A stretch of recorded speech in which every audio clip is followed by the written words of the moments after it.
శివతాండవ స్తోత్రం ఫుల్. జటాటవీగలజ్జల ప్రవాహ పావితస్థలే గలేవలంబ్యలంబితాంబుజంగతుంగమాలికాం డమడ్డమడ్డమడ్డమన్నినాదవడ్డమర్వయం చకార చండతాండవం తనోతు నః శివః శివం.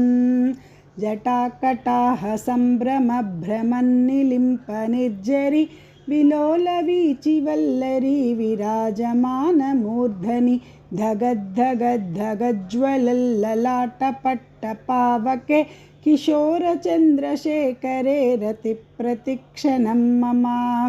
ధరాధరేంద్రనందిని విలాసబంధుబంధుర స్ఫురద్దిగంతసంతతి ప్రమోదమానమానసే కృపాకటాక్షధోరణి నిరుద్ధదుర్ధరాపది క్వచిద్దిగంబరే మనో వినోదమేతు వస్తుని జటాభుజంగపింగళస్ఫురత్పణమణిప్రభ కదంబకుంకుమద్రవ ప్రలిప్త దిగ్వధూముఖే మదాంధసింధూరస్ఫురత్వగుత్తరీయమేదురే మనో వినోదమద్భుతం బిభర్తు భూతభర్తరి సహస్రలోచన ప్రభృత్య శేషలేఖశేఖర ప్రసూనధూళిధోరణి విధూసరాంగ్రిపీఠభు భుజంగరాజమాలయా నిబద్ధజాటజూటక శ్రియైచిరాయ జాయతాం చకోరబంధుశేఖరః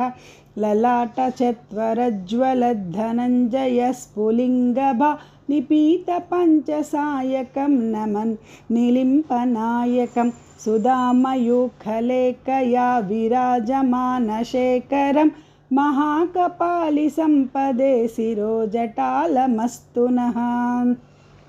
करालफालपट्टिका धगद्धगद्धगज्वल धनञ्जयाधरीकृत प्रचण्ड पञ्चसायके धराधरेन्द्रनन्दिनी कुचाग्रचित्रपत्रक प्रकल्पनैकशिल्पिनी त्रिलोचने मतिर्ममा. नवीनमेघमण्डली निरुद्धदुर्धरस्फुरत् कुहूनिशीतिनीतमः प्रबन्धबन्धुकन्दरः निलिम्पनिर्जरीधरस्तनोतु कृत्तिसिन्धुर कलानिदानबन्धुरश्रियं जगद्धुरन्धरः प्रफुल्लनीलपङ्कजप्रपञ्चकालिमप्रभा विलम्बिकण्ठकन्दलीरुचिप्रबद्धकन्दरं स्मरच्चिदं पुरच्चिदं भवच्चिदं मकच्चिदं गजच्चिदान्तकच्चिदं तमन्तकच्चिदं भजे. अगर्वसर्वमङ्गला कलाकदम्बमञ्जरी रसप्रवाहमाधुरी विजृम्भणा मधुव्रतं स्मरान्तकं पुरान्तकं भवान्तकं मकान्तकं गजान्तकान्तकं तमन्तकान्तकं भजे.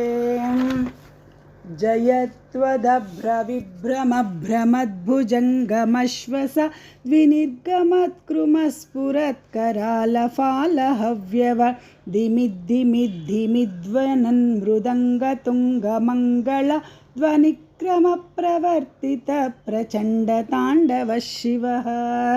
दृशद्विचित्रतल्पयोर्भुजङ्गमौक्तिकस्रजो गरिष्ठरत्नलोष्टयोः सुहृद्विपक्षपक्षयोः तृष्णारविन्दचक्षुषो प्रजामही महेन्द्रयो समं प्रवर्तयन्मनः कदा सदा शिवं भजे.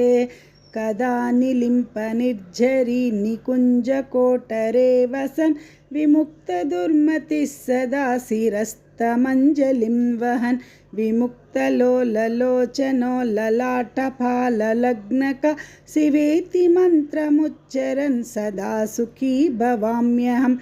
इमं हि नित्यमेव मुक्तमुत्तमोत्तमं स्तवं पठन् स्मरन् ब्रुवन्मरो विशुद्धिमेति सन्ततं. हरे गुरौ सुभक्तिमाशु याति नान्यतागतिं विमोचनं हि देहिनां सुशङ्करस्य चिन्तनं. पूजावसानसमये दशवक्त्रगीतं यः शम्भुपूजनपरं पठति प्रदोषे तस्य स्थिरां रथगजेन्द्रतुरङ्गयुक्तां लक्ष्मीं सदैव सुमुखीं प्रददाति शम्भुः। इति श्रीशिवताण्डवस्तोत्रम्।